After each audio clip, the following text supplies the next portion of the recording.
పట్టుదలతో ఇదంతా కూడా రాష్ట్ర ప్రభుత్వం ఇంప్లిమెంటేషన్ చేయాలి, ప్రభుత్వాలు చేయాలి. ఇలా యుద్ధం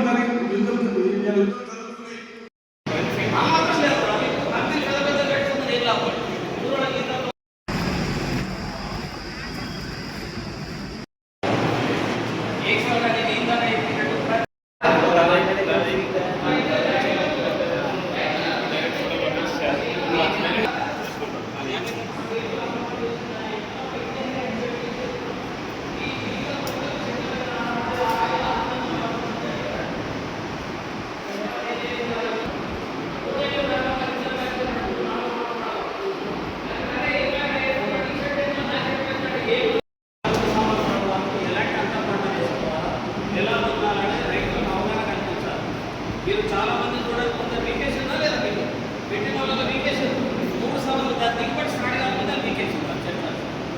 నేను ఇప్పుడు చెప్పిన కథ లాంటిదే, సరైన ఇన్ఫర్మేషన్ ఇవ్వాలి.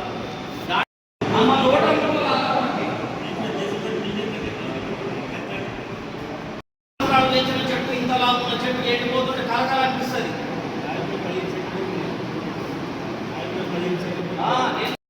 మార్కింగ్ ఇచ్చేటప్పుడు పైన ఏమున్నాయో చూడాలి. మనం కొత్తగా కదా రైతులం, మనకేం తెలుస్తుంది?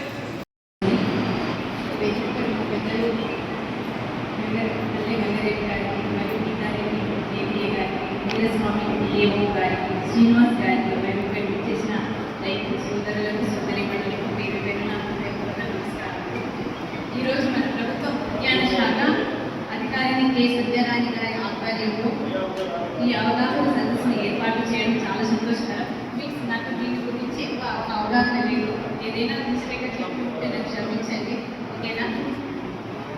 ముఖ్యంగా మన అనంతపూర్ ప్రాంతం వ్యవసాయానికి పెట్టింది పేరు. మారుతున్న కాలానికి అనుగుణంగా మన రైతులకు కూడా ఆధునిక పద్ధతుల వైపు అడుగులు వేయాలనేది ఈ కార్యక్రమం ముఖ్య ఉద్దేశం.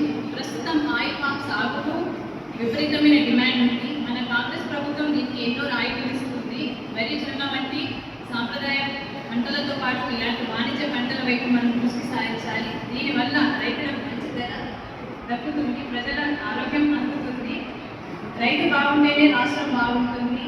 ఈ సమస్యలు చెప్పే విషయాలను కేవలం మీ వదిలేకుండా మీ పొలాల్లో ఆచరించి మీరు ఆర్థికంగా అభివృద్ధి చెందాలని కోరుకుంటున్నాను. ఈ అవకాశాన్ని కల్పించిన అధికారులకు